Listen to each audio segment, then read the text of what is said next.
2 and 7 are 3. Chapter 1 2 7 6 6 not 1 2 7. 1 2 7 बस 3 chapter ना। हाँ ठीक है। अर्लिन तुम्हारी भी कोई डेट फिक्स हुई क्या एग्जाम की?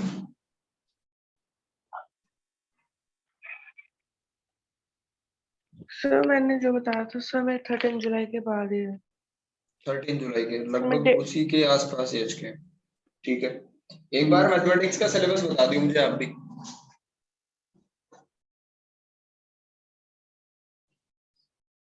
याद है कुछ चैप्टर्स?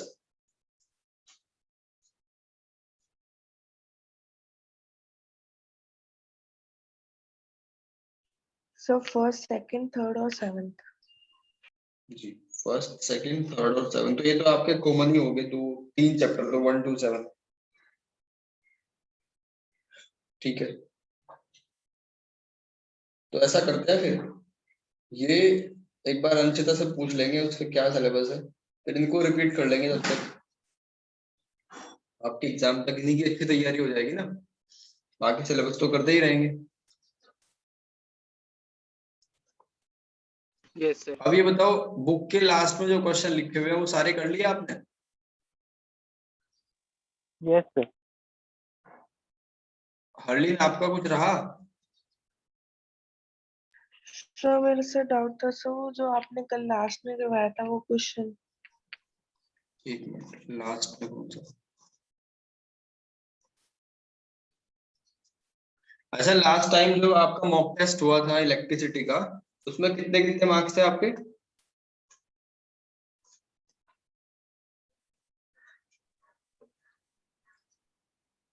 सर मेरा 52 था। 52 आउट ऑफ 80? आउट ऑफ 60 आपने जो दिया था ना। अच्छा हरलीन आपका आपके कितने मार्क्स थे? सर एक मिनट से देख के बताओ। और क्वेश्चन नंबर बता दो कौन सा था यहाँ पे जो कल डिस्कस कर रहे थे, जो समझ नहीं आया था आपको।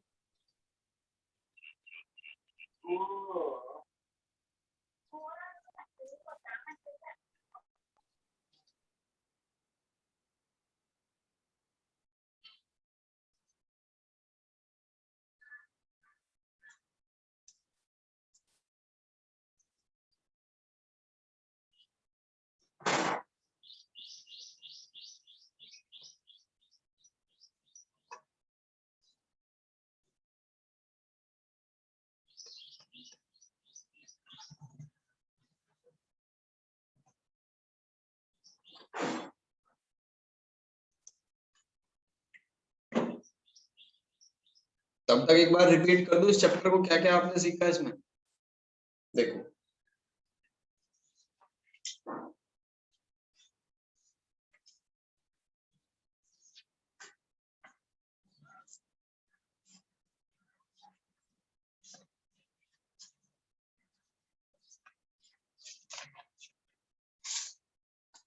इलेक्ट्रिसिटी में सबसे पहले आपने क्या सीखा? मैंने आपको बताया था कि इलेक्ट्रिसिटी को हम दो हिस्सों में डिवाइड करके पढ़ेंगे। इसकी दो ब्रांच होती है, इलेक्ट्रिसिटी की दो ब्रांच होती है। पहले वाली जो ब्रांच है उसको कहते हैं स्टैटिक, और दूसरे वाली ब्रांच को कहते हैं करंट। स्टैटिक का मतलब वो होता है जिसमें मोशन ना करे, जो चार्जेस हैं वो वहीं के वहीं रहे। ठीक है, जैसे स्केल को बालों पे रगड़ के रख देते हैं, तो क्या है कि हेयर्स पे जो चार्जेस हैं वो स्केल पे रुक के रह जाते हैं, क्योंकि स्केल कंडक्ट पे थोड़ा ही होता है। अब फिर उसके बाद हम पढ़ेंगे करंट इलेक्ट्रिसिटी, इसमें चार्ज घूमते रहते हैं, ये मोशन करेंगे इधर उधर। फिर हमने पढ़ा था कंडक्टर और इंसुलेटर के बीच का डिफरेंस। बताओ क्या होता है कंडक्टर और इंसुलेटर के बीच का डिफरेंस?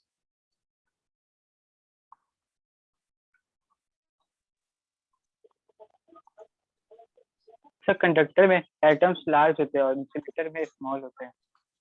मेन डिफरेंस यही है, क्योंकि ये तो सभी को पता है कि कंडक्टर में करंट फ्लो नहीं होता है, इंसुलेटर में होता है, लेकिन ये क्यों नहीं होता, इसका क्या रीजन है? इसका रीजन ये है जो आपने बताया कि इंसुलेटर में कंपैरेटिवली क्या होता है, एक बार एक्सप्लेन करो।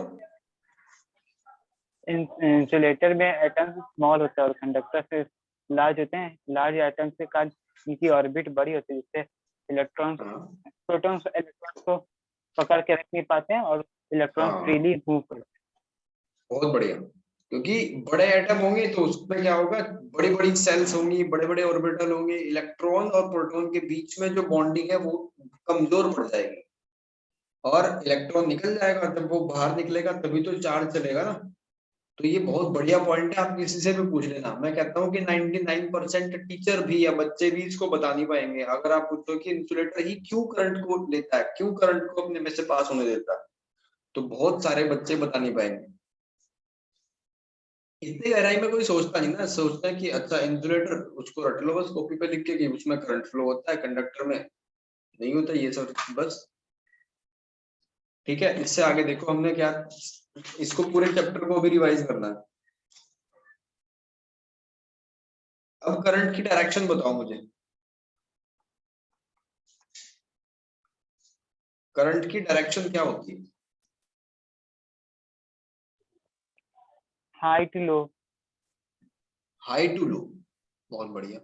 इसके पीछे रिसर्च हुई बहुत सारी, ठीक है, बहुत सारी चीजों को देखा गया। तो high to low, high to low का मतलब पॉजिटिविटी हाई होती है और नेगेटिविटी लो होती है, ऐसे समझ लो, प्लस टू माइनस। और इलेक्ट्रॉन्स की डायरेक्शन क्या होती है? इसकी जस्ट अपोजिट, यानी कि नेगेटिव से पॉजिटिव की साइड। माइनस। ठीक है भाई, प्लस से माइनस और माइनस से प्लस, ये ध्यान रखना, बहुत इंपॉर्टेंट पॉइंट है ये भी, करंट के डायरेक्शन। और फिर उसके बाद हमने क्या पढ़ा थर्ड, नेक्स्ट वाले में, इसमें पढ़ा हमने फिजिकल क्वांटिटी जो इसमें आने वाली है, जैसे इलेक्ट्रिक चार्ज वगैरह, ये सारी चीजें। तो इलेक्ट्रिक चार्ज हमने पढ़ा क्या होता है। चार्ज दो टाइप का होता है, एक प्लस होता है और एक माइनस होता है। ठीक है, इलेक्ट्रिक चार्ज दो टाइप का होता है, उसको क्यू या स्मॉल क्यू से रिप्रेजेंट करते हैं और इसकी यूनिट कूलम होती है। और चार्ज जब घूमता है तभी इलेक्ट्रिक करंट फ्लो होता है। यानी अगर इलेक्ट्रिक करंट की डेफिनेशन बनाए हम, तो क्या बनेगी कि एक सेकंड में जितना चार्ज फ्लो होता है उसी को करंट कहते हैं। एक सेकंड में जितना चार्ज फ्लो होता है उसको करंट कहते हैं। अब ये बताओ इलेक्ट्रॉन पे चार्ज कितना होता है हरडीन?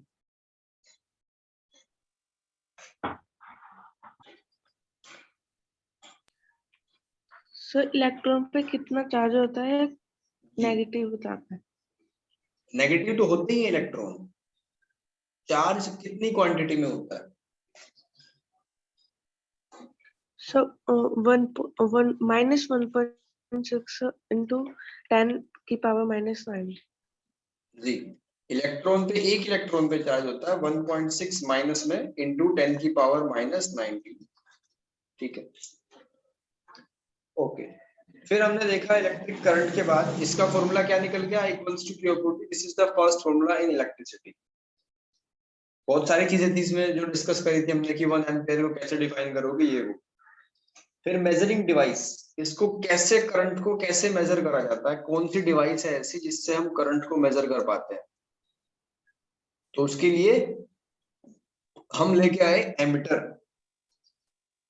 एमीटर, और एमीटर को हमने इस तरीके से लगा दिया, प्लस और माइनस। एमीटर को कौन से ऑर्डर में कनेक्ट करते हैं, सीरीज में या पैरेलल में? Sir series. एग्जैक्टली, बहुत बढ़िया, हमेशा सीरीज में एमीटर कनेक्ट होता है। और गैल्वेनोमीटर भी यूज होता है करंट को ही मेजर करने के लिए, लेकिन ये छोटी जगह पे यूज होता है गैल्वेनोमीटर, ये लार्ज स्केल पे होता है। ठीक है, और ये भी सीरीज में कनेक्ट होगा, ये भी सीरीज में कनेक्ट होगा। फिर मैंने आपको बताया कि क्या आफत आ जाएगी अगर एमीटर को पैरेलल में कनेक्ट कर दिया जाए, ये बताओ मुझे। ये एक्स्ट्रा चीजें हैं जिनसे आप सर दूसरे वाले को कंफ्यूज कर सकते हो। हाँ जी, shorting of circuit. Short circuit, short circuit, yes sir. क्योंकि इसका रेसिस्टेंस बहुत कम होता है, और जैसे ही आप इसको पैरेलल में कनेक्ट करोगे तो पूरा का पूरा, जैसे इधर से माइनस टर्मिनल है ना, ये माइनस और प्लस है, माइनस और प्लस, तो प्लस गया इधर और इधर माइनस गया, तो करंट उसने रोका ही नहीं, तो धड़ाम से एकदम आपस में मिल जाएंगे, शॉर्ट सर्किट, वायर फूक जाएगी पूरी पूरी। तो कॉन्सेप्ट ऑफ, फिर उसके बाद हमने पढ़ा पोटेंशियल। पोटेंशियल का मतलब क्या होता है कि वीक फॉर्मूला तो ये है, V equals to W/Q।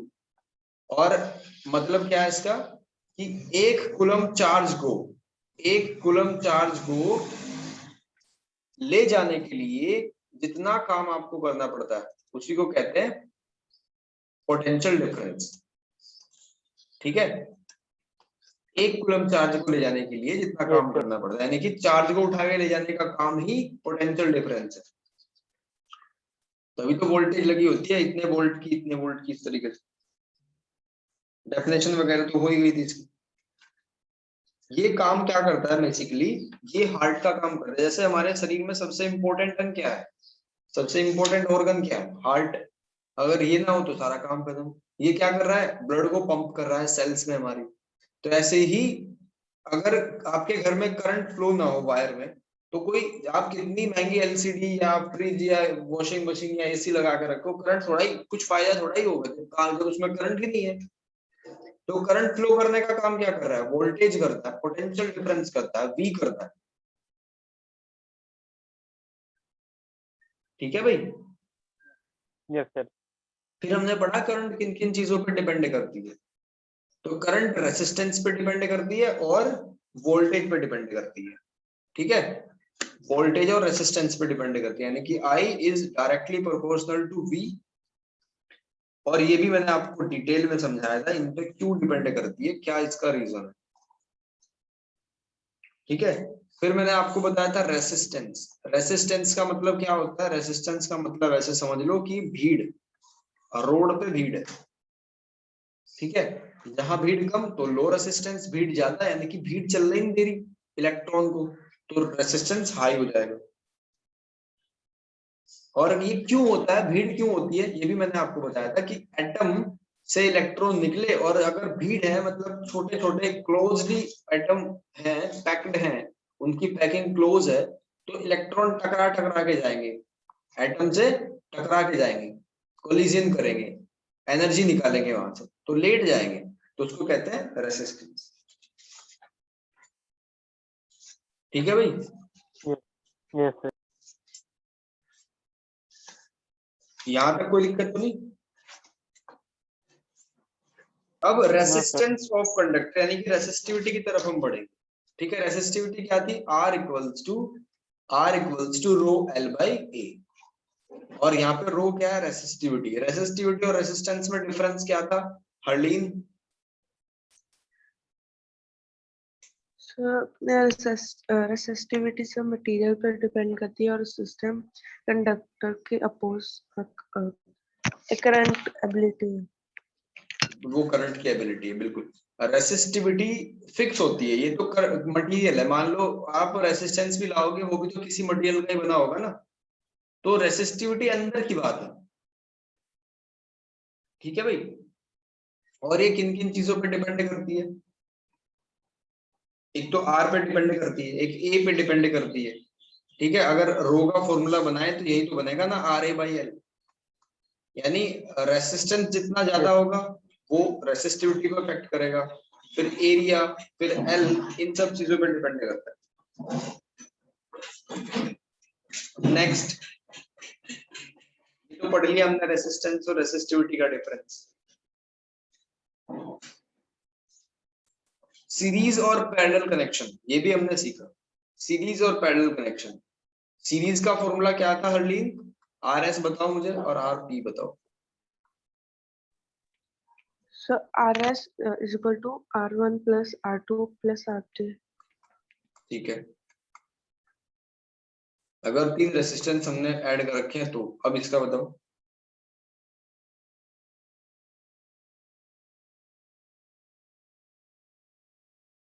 So 1 upon R1 or is plus 1 upon R2 plus 1 upon R3. बहुत बढ़िया, ये हो गया हमारा। ठीक है, कॉम्बिनेशन हमने इनका बना दिया, इसके डिफरेंट डिफरेंट टाइप की प्रॉब्लम हमने सोल्व करी, क्वेश्चंस करे। और फिर हमने सीखा जूल्स लॉ या heating effect of electric current, heat कैसे निकलती है। ठीक है, कोई भी आपका इलेक्ट्रिक डिवाइस है वो हीट कैसे हो जाता है, इसका रीजन क्या दिया था मैंने, Yash? Yes, sir. Due to kinetic energy. Due to kinetic energy मतलब कितनी स्पीड से आप भाग के आ रहे हो डिपेंड करेगा कि आप कितनी तेजी से टकराओगे। मान लो आपको भाग के दीवार में टक्कर मान ली तो डिपेंड करेगा ना कितनी चोट लगेगी, आप कितनी स्पीड से आ रहे हो। Yes sir. ऐसे ही इलेक्ट्रॉन आए भाग के और इलेक्ट्रॉन एटम पे टकराए, यहाँ से क्या होगा, क्योंकि बहुत स्पीड से आ रहे हैं तो एनर्जी निकलेगी, ठीक है। और ये एनर्जी तो हीट है, और हीट के फॉर्मूले मैंने आपको बताए थे।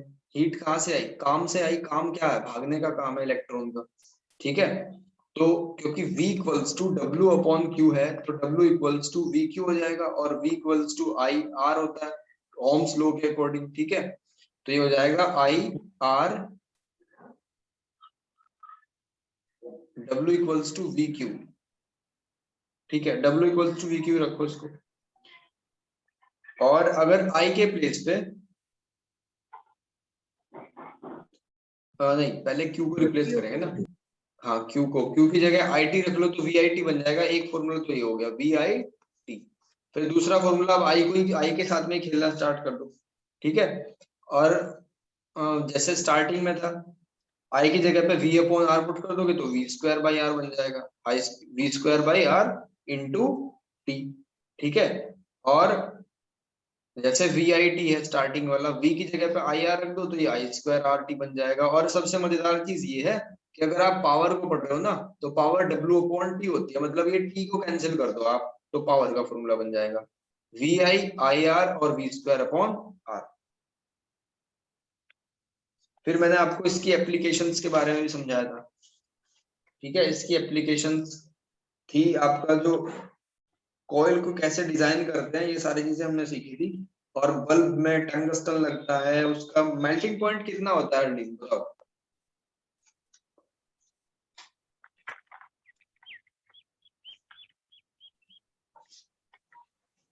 सर फिर से पूछना क्या?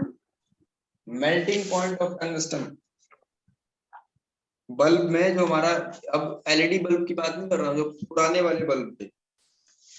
Sir 3380 degree Celsius. 3380 इसका हाई मेल्टिंग पॉइंट होता है इसलिए। और इसमें कौन सी गैस भरी होती है यश? सर इसमें नाइट्रोजन और आर्गन भरी रहती है। वो क्यों भरी होती है, और कोई क्यों नहीं ली हमने?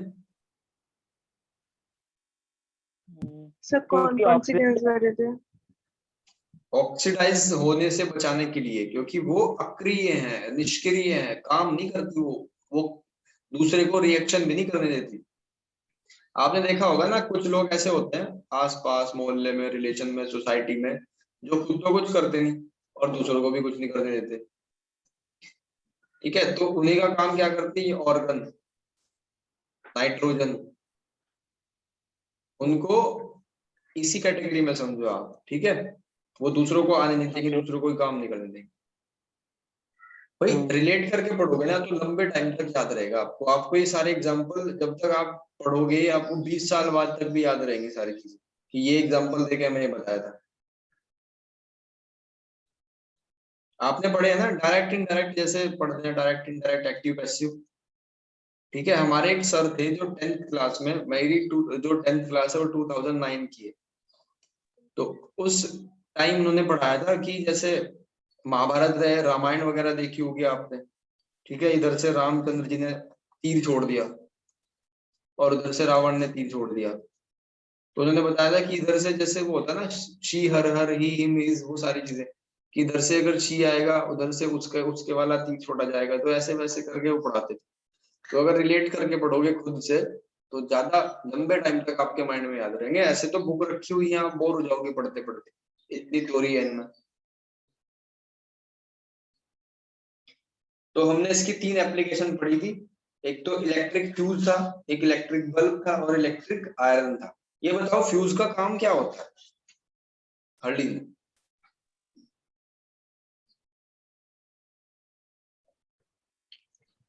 सब घर में लाइट पहुंचाना।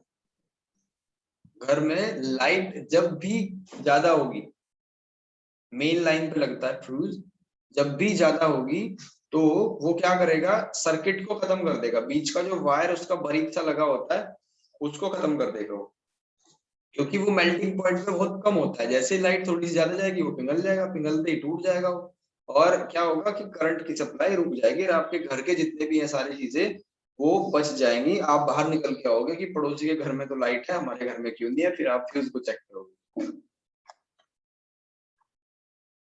ठीक है, अब फ्यूज नहीं है, अब है एमसीबी, जो मैग्नेटिक फील्ड पे डिपेंड करती है कि वोल्टेज हाई हुई तो क्या होगा, करंट हाई होगा, करंट हाई होगा तो मैग्नेटिक फील्ड ज्यादा होगा और वो अपने आप उसको बंद कर देगी।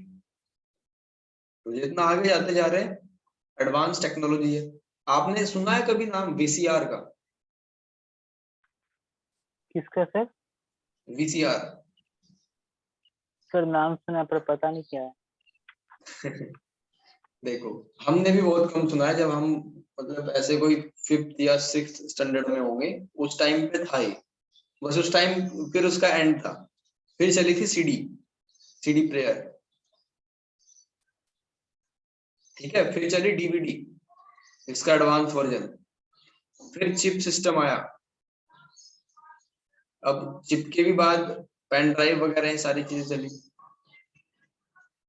तो वीसीआर में क्या होता था कि एक ऐसा होता था जैसे रेडियो होते हैं ना, रेडियो ट्रांजिस्टर वगैरह होता है, देखे हो आपने, यस सर। इस टाइप का होता था। उसमें एक वीसीआर में क्या होता है, एक कैसेट लगती थी गोल गोल सर्कुलर शेप की, कि ये एक मूवी है, बस इसी की ये इसमें चलेगी। तो वो लगाया, प्ले करा, और वो रेंट पे लेते थे उस टाइम पे लोग, कि इन्होंने वीसीआर लाया हुआ है, इनकी यहाँ मूवी देखनी है। बहुत बहुत सारे लोग इकट्ठा होकर देखते थे।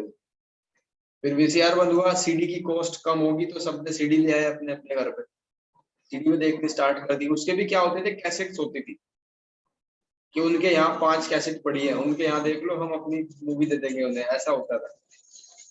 रिश्तेदारियों में जाती थी कई बार, ये जब आओगे तो वो अपनी कैसेट लेके आना जितनी भी है, 20-25। फिर सीडी के बाद डीवीडी चली, डीवीडी में भी यही था, उसमें थोड़े से एडवांस फंक्शन थे। फिर चिप आई गई, अब आप फोन में देख ही लेते हो ऑनलाइन, ठीक है। Yes sir. फिर हमने पढ़ा थर्ड पे इलेक्ट्रिक आयरन। बहुत सारी चीजें चेंज होती जा रही है।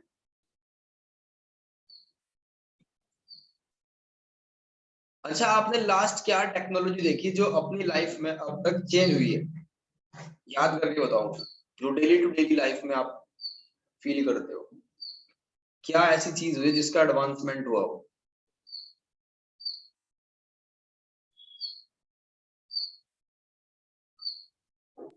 Sir mobile phone. Mobile phone तो वाकई अब 5G चल जाएगा। And television. टेलीविजन, बिल्कुल, टेलीविजन खत्म हो गया, वो पीछे का इतना बड़ा बक्सा होता था, 1-2 आदमी मिलके उसको उठाते थे, तो यस सर, वो मेरे खत्म यहाँ हो भी। गया, बिल्कुल। अब दीवार पे चिपक जाती है एलसीडी। पहले टीवी, टेलीविजन जो था वो ऐसे आता था खिड़कियों वाला, मतलब एक तरफ शटर लगे हुए हैं, इस तरफ भी और इस तरफ भी। यस सर, वो देखा मैंने। हाँ, वो हमारे यहाँ भी था, लास्ट ईयर तक था। वो आया था मेरे फादर की शादी में, तब का था वो, रखा था ऐसे ही एज इट इज। हाँ, मतलब उस टाइम वो पे एक विंडो टाइप। ट्रेंडिंग चीज होती थी, विंडो टाइप का था, हाँ, विंडो से क्लोज होता था वो टीवी। क्लोज होता था, बिल्कुल। लेकिन एक चीज अभी सीखी मैंने उसमें, कि एक चीज थी, क्या मरकरी था क्या था, वो उसी टाइम पे यूज होता था, ठीक है। ये इंटरेस्टिंग फैक्ट है। जो उस टाइम के टीवी थे ना वो खिड़कियों वाले या पुराने वाले, जिनके हाँ। पीछे बहुत सारा होता था, तो उसमें कुछ मटेरियल, कुछ मेटल यूज होता था, शायद मरकरी था या क्या था, लेकिन फिलहाल उसकी कॉस्ट 50,000 to 60,000 के आसपास थी एक टीवी में। कई सारे फोन आए मुझे, और बहुत सारा डिस्कशन भी मैंने सुना इसके बारे में, कि अगर वो किसी के पास टीवी हो तो 50-60 हजार रुपए अभी ले लो। तो उसमें कुछ चीजें ऐसी है, ऐसे। जिसके पास हो आसपास संभाल के रखना। हाँ, एलसीडी से ज्यादा। हाँ, एलसीडी से ज्यादा, मतलब उसकी कॉस्ट थी, उसके अंदर का मटेरियल जो था वो अब यूज ही नहीं होता, और वो रेयर है बहुत।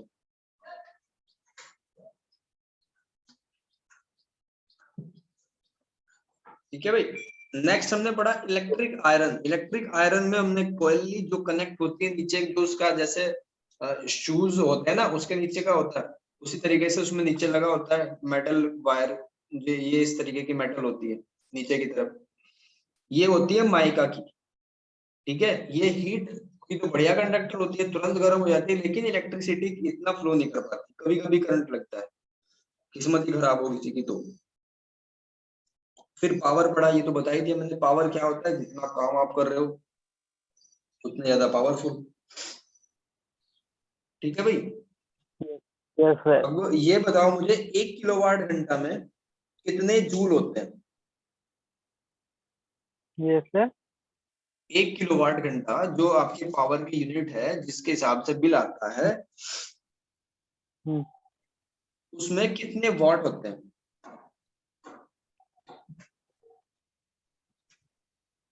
So yes sir. 3.6 into 10⁶ joule होता है।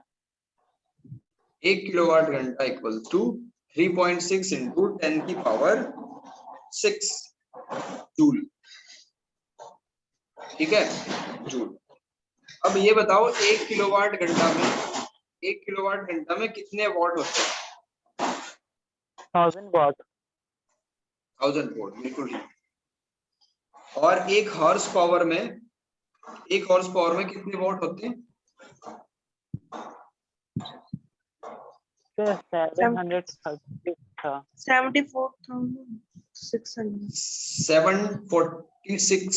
746 वॉट होते हैं। ठीक है, एक हॉर्स पावर में। तो ये इसकी जो 2 यूनिट है वो कमर्शियली यूज होती है, जो बड़ी बड़ी कंपनियों में या फैक्ट्रीज में जो लाइट सप्लाई होती है वो किलोवाट घंटा या हॉर्स पावर में होती है। ठीक है भाई, तो ये पूरा चैप्टर था इलेक्ट्रिसिटी, इससे बेस्ट कुछ हो नहीं सकता एक्सप्लेनेशन। सारी चीजें मैंने आपको लाइव दिखाई, रेसिस्टेंस का कलर क्या होता है, कैसे होता है, ये सारी चीजें आपको पता है।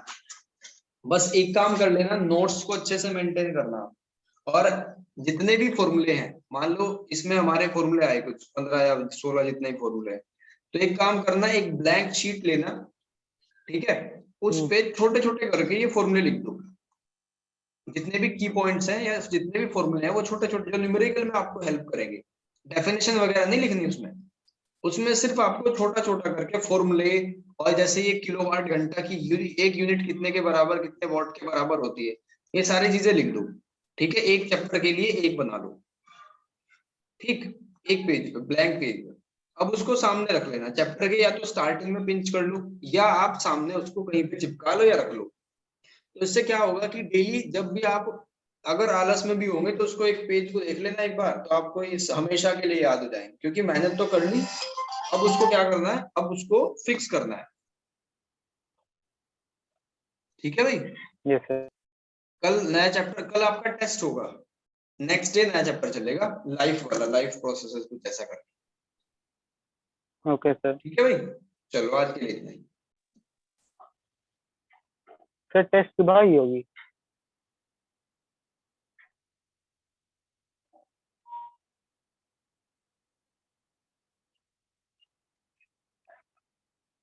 सर टेस्ट सुबह होगी।